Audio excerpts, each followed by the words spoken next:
David, again, congratulations. You and your colleagues, producer Yang Shang and photojournalist Natalie Thomas, made a bold decision. When it became clear that Wuhan was the COVID-19 hot zone, and this is before COVID was declared a pandemic, you chose to travel there from Beijing. You chose to fly right into the thick of it. Do you remember how the team reached that decision? Was there some trepidation, some fear about it? Certainly on my part, Judy, there was. I think it is clear that you mentioned colleagues Yongshong and Natalie Thomas, that they're the ones who really even motivated me. I mean, we started to hear about this really in late December, early January, and I was actually in Hong Kong at the time. And when I returned to Beijing, both Yong and Natalie said, we got to get going on this. This is going to be something bigger than's being portrayed as of now. And so we started the planning process, and it was intense because it was not only trying to figure out the logistics, but also the health safety aspects. And so we worked closely with our editors in Hong Kong, as well as our leadership in Atlanta and in New York, to figure out how do we get in there? And more importantly, once we're there, how do we protect ourselves? And then once we get out, how do we prevent potentially spreading what we could have contracted while there? So there was a lot to take into consideration, but I really looked at Young and Natalie, who were really at that time experts with China culture and really understanding what it was like to get around here. And also the ones who were deeply motivated in getting us into Wuhan at a time when most of the world didn't even know what Wuhan was, myself included. Your reporting style was an important part of your coverage. You took the viewers along with you, reporting details as you learned them, showing us what had happened and what you were hearing from people on the ground. And you showed us how difficult it was to get out of Wuhan before the city went on lockdown. Was that a conscious decision, or did it just happen organically? It was a combination of both, I would say. I think there was some conscious aspect of when I got that 3 o'clock in the morning phone call from our senior producer in Beijing to say the city's going on lockdown after we had planned to be there for an entire week. We were only on the ground for some 36 hours. And I think consciously in that moment, I said, this is something historic that's underway. I mean, this is a massive city, larger than New York City. So to lock this down, well, we've got to document some of this. And then I think the other aspect of it was rather organic as we were getting in and into line to try to figure out if there were enough train tickets available for us to get out. I decided to just pull out my phone and really chronicle the team's effort, because that's really what this was. It was beyond just me. And I relied heavily on Young and Natalie on the ground with me, and then producers back in New York, because it was their daytime hour. It was really 3, 4 o'clock in the morning our time, their middle of the day, when they were helping us really kind of navigate through the production aspect of it. So not only us physically getting out, but then recognizing you're in the midst of what is potentially a huge story. And Young also flagged that to me too. I think up until then, he was riding off the adrenaline to think, this is an exciting story that we're on the brink of covering. But then when it turned into this lockdown mode, he said, there's something more serious going on here, and we've got to stay on it. One of the most impactful segments of your reporting showed the plight of so many families who were trying to just get either medical attention or information about relatives who were sick. How did you decide to attack that problem, and what were the results? One of the frustrating factors is when we left Wuhan, there was a bit of guilt. I would say actually a lot of guilt. We felt like perhaps we should have stayed in the midst of the lockdown to cover what the folks on the ground were experiencing, not realizing that really the rest of the world at some point would be experiencing that and much worse. But we wanted to figure out how to stay on top of the story and really hear from those whose voices were at that point being censored rather quickly. Because as soon as any sort of opposition or anything that was negative was starting to be portrayed, there was a turning point that showed the government was not going to allow that to continue to surface.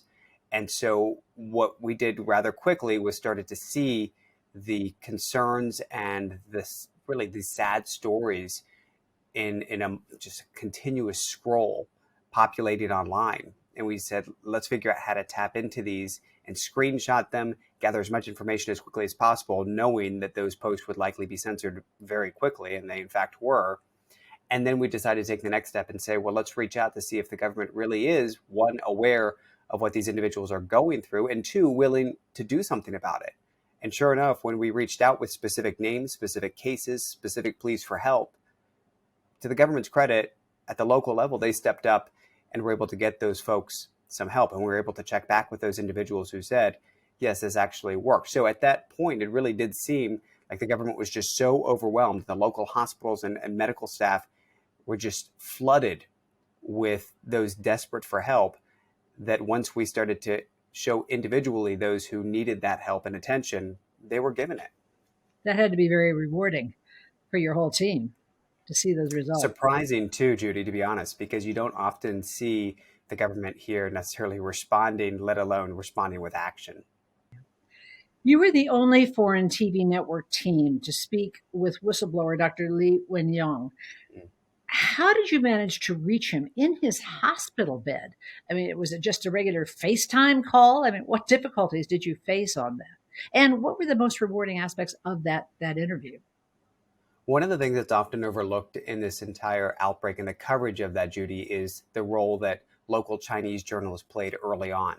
And there was this window of what seemed to be kind of independent freedom for them to be reporting things that were really quite shocking for us to read and to see, and to think, how are they allowed to continue reporting this when it seemed a bit negative and portrayed really the realities that a lot of these folks on the ground, including the medical frontline staff, were dealing with. And so early on, we started to see in Chinese local media reports about Dr. Li and what he was going through.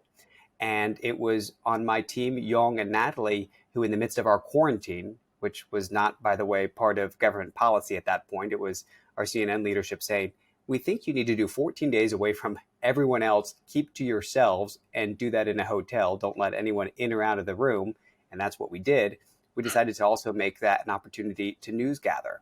And so it was at all hours. And Yong found a contact for Dr. Li, first started messaging him, said, are you available to talk? When he pulled him up on the phone, the only thing we could really hear in the midst of a few words was heavy breathing and a lot of coughing. And so we recorded what we could from that. The next step was Yong continuing a conversation with him via WeChat messages. And he was incredibly frank about what he was going through, what his efforts were in trying to sound the alarm. He really didn't want to make a big deal about it. He was just telling friends and family, hey, there's something going around. You should be aware of this. That was screenshotted. That went viral, and that got him in a lot of trouble. And he showed us even the paperwork he had to sign to say to local police, he will stop spreading rumors about what was happening there. And when Young made contact with him, there's always a professional relationship, but at the same time, here was a guy 34 years old who was conveying all he was doing in that moment as he was clinging to life at the same time to try to save other lives. And when we finally were able to air his story, we were the first foreign TV network to have been in touch with him. 6 days later, we find out that he passes away and that he dies from this disease. And so it was really a remarkable experience, but at the same time, on a personal level, I think it impacted us all quite deeply. Is there a question that you wished you'd asked him? I don't know if there's so much a question that I would have wanted to ask him, but rather I would have liked to have met him in person, to be honest. I would have wanted to see this individual who was really just a man who served as a doctor, and really that's all he wanted to do, and was expecting a child, and his young wife was at home waiting for him. And ultimately, here was a guy who was told to go back to work, and it was going back to work in the hospital that he contracts this disease, even transmits it to his own parents, who fortunately survived, but it took his own life. So I don't know a question so much, Judy, as I would have liked to met the guy. Yeah, wonderful. Well, the whole segment, all the segments that you submitted and won an award for are just so inspiring. And a lot of young journalists will be looking at it, I hope. and learning from it.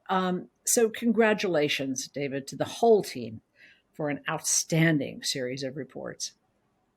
Thank you for saying that, Judy. And the key word that I keep going back to, and this is not some facade of humility, but it's team, because I would have never got into Wuhan probably, and certainly would have uncovered the stories without Young and Natalie. I mean, they were integral in all of this.